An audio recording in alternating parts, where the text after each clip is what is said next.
Misalnya Hurem, saya sudah melewati masa-masa bagaimana disakiti, dicampakan, dihina, dicaci, direndahkan, bahkan mohon maaf abusive, dipukuli, diberlakukan seperti budak yang tidak berharga. Ya layaknya seorang Hurem.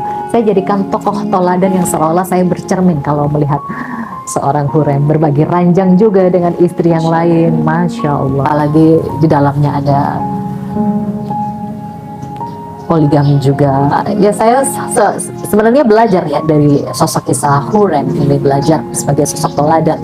Saya sama-sama berada di istana, yaitu istana poligami, yang awalnya saya tidak ingin tinggal di dalamnya, tapi akhirnya Allah meneguhkan hati, membukakan hati untuk bertahan di dalam istana poligami ini, walaupun dengan kisah-kisah yang ya pahit manis campur aduk semuanya. Saya jadikan salah satu tauladan ya Hurem ini, karena walaupun Hurem ini tidak disebut dalam Quran dan hadis, tapi dalam buku-buku sejarah Hurem ini merupakan sosok wanita yang tangguh ya, wanita yang awalnya mandiri, wanita yang awalnya diperlakukan seperti budak, sering dihina, sering dicaci, sering diperlakukan secara tidak manusiawi, sampai akhirnya karena kesabarannya, kecerdasannya, keteguhan hatinya dimuliakan oleh Allah menjadi seorang ratu yang tangguh. Jadi pelajaran yang bisa saya ambil adalah bagaimana caranya menciptakan diri dari gadis atau wanita yang menyedihkan menjadi sosok ratu yang tangguh. Itu pelajaran yang saya ambil dari sosok Hurem ini, Masya Allah. Apalagi beliau adalah seorang istri dari penguasa dunia di zaman Utsmaniyah ya, waktu itu kejayaan Islam. Hai, assalamualaikum warahmatullahi wabarakatuh. Jumpa lagi dengan I Know You From Your Heart bersama Miss Hidai. Nah teman-teman semuanya, pernah nggak sih melihat kalau di sinetron-sinetron tuh ya, ada anak raja menikah dengan si pembantunya ya. Itu kalau kita pikirin emang ada yang kayak gitu. Udah kalau Allah sudah berkehendak kenapa enggak sih gitu. Ada orang yang berbeda latar belakangnya, yang satu mungkin dari kalangan bangsawan, yang satu mungkin dari kalangan rakyat biasa, atau misalnya berbeda dari status sosialnya. Wallahu alam. Tapi kalau Allah berkehendak, insya Allah pun akan tetap dipersatukan. Kita mau cari tahu nih kenyataannya dari kisah yang dialami oleh sahabat kita, Zeda Salim. Ayo kita ceritain lagi kisah-kisah apa nih yang kira-kira kontekstual yang bisa menjadi inspirasi buat teman-teman semuanya. Hurem ya, dari kisah Hurem ini yang kita bisa ambil inspirasinya. Yeah. Gimana tuh kalau diaplikasikan dengan kehidupannya Zeda, apa yang kira-kira serupa nih? Yeah. Jadi kalau sebelum-sebelumnya di episode 1 sampai episode 5 itu adalah nama-nama wanita yang diabadikan dalam Al-Quran dan hadis. Kali ini adalah Hurem, wanita yang diabadikan dalam buku sejarah kejayaan kerajaan Islam di masa Utsmaniyah. Al-Kisah ada seorang wanita bernama Hurem yang dinikahi oleh seorang Raja Sulaiman. Dan sampai sekarang makamnya ada di Turki, museumnya ada, dan ini kisah nyata, bukan kisah fiksi. Jadi Hurem ini adalah pelayan hamba Allah yang dinikahi oleh seorang raja. Ya, beda latar belakang kata Miss Hidai tadi, betul. Jadi kalau diaplikasikan dengan saya seperti Allah suruh saya untuk belajar dari kisah-kisah wanita-wanita yang Masya Allah, salah satunya adalah Hurem. Hurem sama dengan saya, hanya hamba, pelayan Allah, bukan dari keturunan bangsawan. Tiba-tiba dinikahi oleh seorang pria yang biasa dipanggil Habibi, kekasih Allah, atau biasa kalau diaplikasikan ke Hurem adalah seorang raja. Ya, saya Zeda Salim hanyalah hamba Allah yang dinikahi oleh dia yang biasa dipanggil kekasih Allah, dimuliakan Allah. Saya belajar dari seorang wanita yang teguh, tangguh, kuat. Itu adalah sosok Hurem. Dimana saya di sini belajar yang semoga bisa menginspirasi Miss Hidai dan juga teman-teman semuanya. Saya belajar untuk tidak menceritakan kesedihan pada banyak orang, hanya orang-orang berilmu saja. Saya belajar untuk melempar semua masalah ke dalam sumur yang dalam, yaitu doa. Layaknya kisah Al-Kisah Hurem, saya melemparnya ke lautan dan gelombang menelannya. Saya menjawab mereka yang menghina, merendahkan, mencaci, mengkhianati dengan senyuman dan tawa. Dan seperti halnya Hurem, Alkisah suka menyendiri, menangis dalam kesendirian hanya di hadapan Allah. Saya juga tidak menyangka ya Miss ya, bagaimana mungkin hati saya yang sudah hancur lebur ini masih bisa mencintai lagi. Ternyata masih bisa jatuh cinta lagi. Ya. Itu juga keajaiban loh. Ya. Kamu kalau sudah berkali-kali kupikir Betul. tidak akan menemukan nih Betul. cinta lagi, tapi ternyata kan Ya. alhamdulillah dipertemukan dengan Ya. cintanya ya. Betul. Saya sering melihat kisah Hurem ini dalam beberapa sequel film ya, yang sebenarnya ini bukan kisah yang hanya sebagai isapan jempol belaka, tapi bisa kita contoh, bisa kita jadikan tauladan ya. Jadi selayaknya Hurem, aku dicintai dan disakiti oleh dia yang ku sangat kesayangi. Aku telah menyerahkan nyawaku dan mengambil nyawa. Itu ibaratnya saya seperti bercermin. Itu Hurem sebenarnya seperti itu. Aku telah berjalan melewati api, terbakar dan membakar, bahkan dipadamkan. Itu adalah satu kutipan kalimat yang ditulis oleh Hurem. Oke, Zeda, berkaca dari kisah Hurem ini, kan Hurem ini berbeda latar belakang, pasti ada insekuritas dong, Ya. rasa insecure gitu. Bagaimana Zeda ketika menghadapi pasangannya yang kalau kita melihat berkaca nih dari kisah Hurem ini, ada insecure pasti awal-awalnya. Gimana tuh cara mengatasinya? Saya ini merasa cuma sebagai hamba Allah, cuma sebagai pelayan Allah. Sedangkan suami biasa dipanggil banyak orang kekasih Allah, Habibi. Seolah-olah dari, ya seperti halnya darah bangsawan dengan darah yang bukan bangsawan itu bagaimana sih? Ada rasa insecure itu ada. Apalagi di dalamnya ada poligami juga. Ya saya sebenarnya belajar ya dari sosok kisah Hurem ini, belajar sebagai sosok teladan. Saya sama-sama berada di istana, yaitu istana poligami, yang awalnya saya tidak ingin tinggal di dalamnya, tapi akhirnya Allah meneguhkan hati, membukakan hati untuk bertahan di dalam istana poligami ini, walaupun dengan kisah-kisah yang ya pahit manis campur aduk semuanya.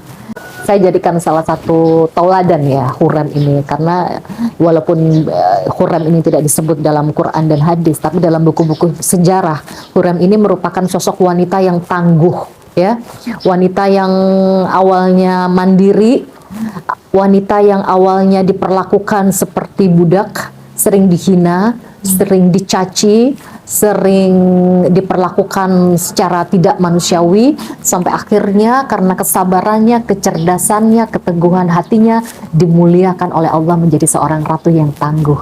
Jadi pelajaran yang bisa saya ambil adalah bagaimana caranya menciptakan diri dari gadis atau wanita yang menyedihkan menjadi sosok ratu yang tangguh. Itu pelajaran yang saya ambil dari sosok Hurem ini, Masya Allah. Apalagi beliau adalah seorang istri dari penguasa dunia di zaman Utsmaniyah ya, waktu itu kejayaan Islam. Kalau diabadikan dalam beberapa sequel film, sosok Hurem ini adalah sosok wanita yang keras kepala. Maksudnya keras kepala di sini adalah keras, memiliki prinsip hidup yang kuat gitu. Apa prinsipnya? Prinsip hidup yang kuat itu saya punya Tuhan, saya punya Allah. Tidak apa-apa manusia menghina saya, mencampakkan saya, merendahkan saya, bertindak tidak adil pada saya, tapi Allah nanti yang akan memuliakan saya. Itu pelajaran yang saya ambil dari sosok seorang Hurem itu, walaupun orang melihat dia keras kepala, karena seorang ratu memang harus punya pendirian ya dalam kisah seorang Hurem begitu. Begitu pula orang melihat saya mungkin keras kepala, kayak misalnya tadi bilang susah dibilangin kalau nggak ngerasain. Tapi saya punya prinsip. Di balik ini semua pasti Allah akan menolong saya. Allah akan berikan pertolongan kepada saya, entah dalam bentuk apa. Ya seperti halnya Hurem. Saya sudah melewati masa-masa bagaimana disakiti, dicampakan, dihina, dicaci, direndahkan. Bahkan mohon maaf, abusive, dipukuli. diberlakukan seperti budak yang tidak berharga. Ya layaknya seorang Hurem. Saya jadikan tokoh toladan yang seolah-olah saya bercermin kalau melihat seorang Hurem, berbagi ranjang juga dengan istri yang lain. Masya Allah. Tapi sebetulnya dengan oleh suaminya si Hurem ini dicintai nggak sih? Hurem ini kalau dalam kisah Al-Kisah ya, Hurem ini sangat dicintai oleh suaminya, yaitu seorang raja.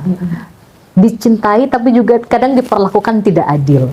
Sangat dicintai tapi kadang diperlakukan tidak adil karena mungkin ya itu tadi beda latar belakang. Ada beberapa peraturan-peraturan yang seolah Hurem ini terasingkan, tersisihkan gitu. Ya seperti halnya saya seperti bercermin gitu. Oh, apakah karena saya bukan dari golongan bangsawan lalu saya diasingkan, disisihkan begitu. Saya tidak memiliki hak-hak layaknya seorang istri, tidak memiliki hak untuk hamil atau memiliki keturunan, tidak punya hak untuk diakui sebagai seorang istri di hadapan publik. Banyak hak-hak saya yang saya korbankan dan itu adalah suatu ketidakadilan menurut saya, sama seperti halnya Hurem. Namun dia memiliki keteguhan hati bahwa saya punya Allah yang pasti akan menolong saya.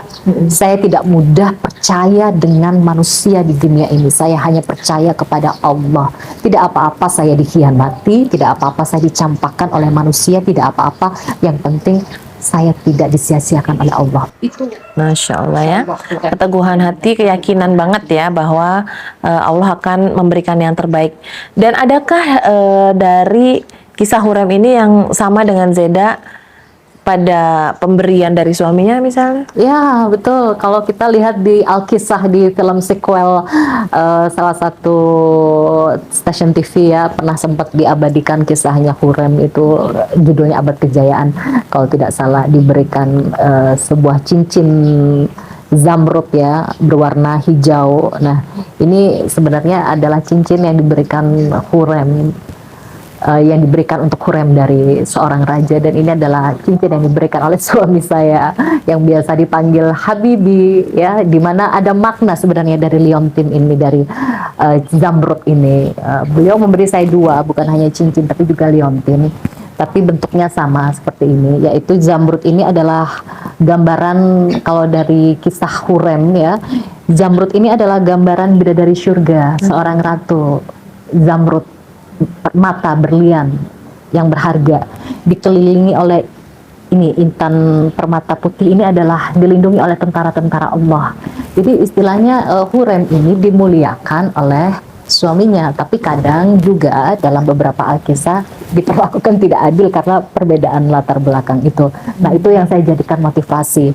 Oh endingnya bagus kok, endingnya Hurem ini dimuliakan Allah, bukan dimuliakan suaminya, tapi Allah yang memuliakannya. Iya betul. Kalau kita melihat sebuah keteladanan, kenapa kok Allah turunkan kisah-kisah tersebut, orang-orang yang lebih dahulu mengalami itu. Yang terpenting dari kita kan nilai plusnya apa sih? Kita bisa lihat hasilnya, kita bisa lihat endingnya. Maka belajar dari endingnya itu dulu tuh. Kalau dia bisa bertahan, oh endingnya seperti itu. Kan polanya insya Allah sama ya. Bagaimana Allah kemudian memberikan keberhasilan atas usaha seseorang. Nah mungkin Zeda insya Allah juga mudah-mudahan nih kuat, dikasih kekuatan sama Allah melewati ini semuanya. Karena pahit, manis, getir itulah yang membuat cinta itu terasa indah kan. Cerita hidup seseorang itu menjadi inspirasi ketika ada lika-likunya. Kalau lurus-lurus aja apa inspirasinya gitu kan. Makanya juga di tayangan ini teman-teman, ini adalah inspirasi dari Mbak Zeda. Mudah-mudahan kisah-kisahnya bisa memotivasi Anda mungkin yang mengalami hal yang sama. Ada nggak kata motivasi dari Zeda buat teman-teman nih?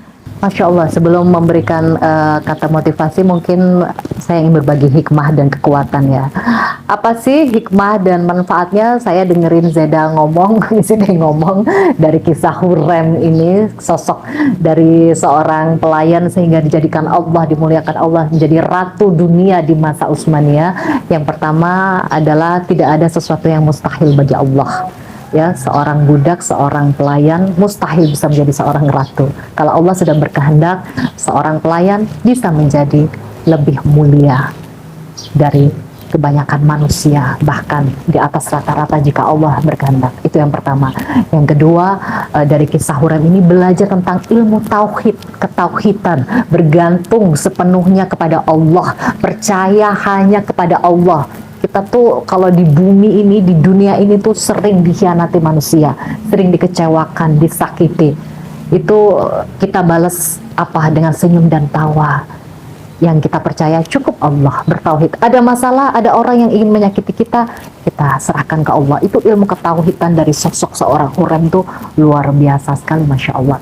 Dan untuk kisah motivasi di sini saya akan berbagi ya, Miss Hidai dan juga sahabat yang dirahmati Allah. Kisah motivasi yang bisa diambil itu saya mengingat surat Al-Kautsar ya.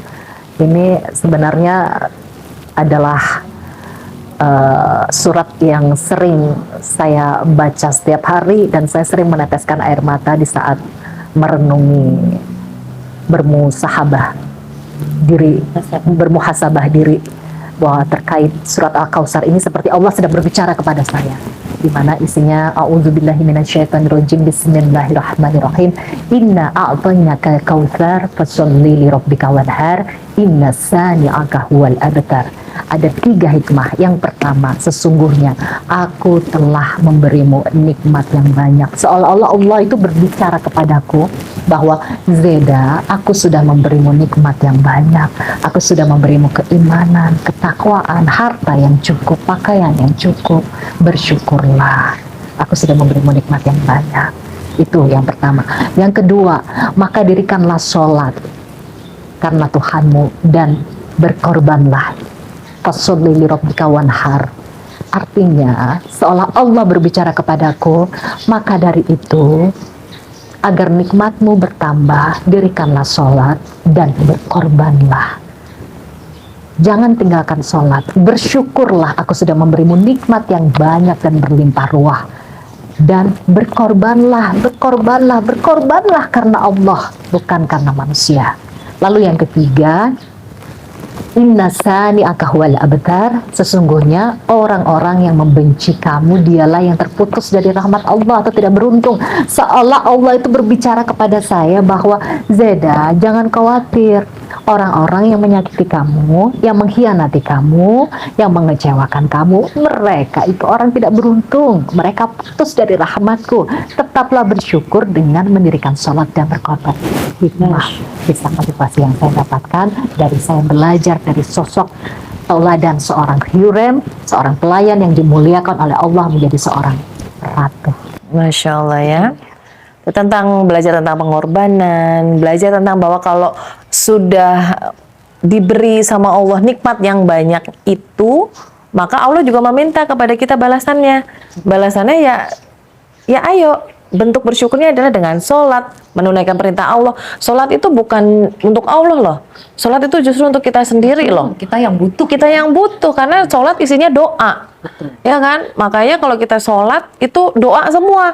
Dan Allah mengabulkan, kan enak banget. Nikmatnya ditambah lagi. Ya kan? Jadi maka jangan, kalau teman-teman merasa, oh kayaknya gue hari ini paling berkorban deh, si paling-paling gitu. Enggak, sesungguhnya teman-teman adalah orang yang justru diminta sama Allah untuk menyelamatkan dirinya sendiri dengan apa yang kita lakukan gitu ya. Allah mengatakan banyak sekali tanda-tanda kebesaran Allah bagi orang-orang yang berpikir.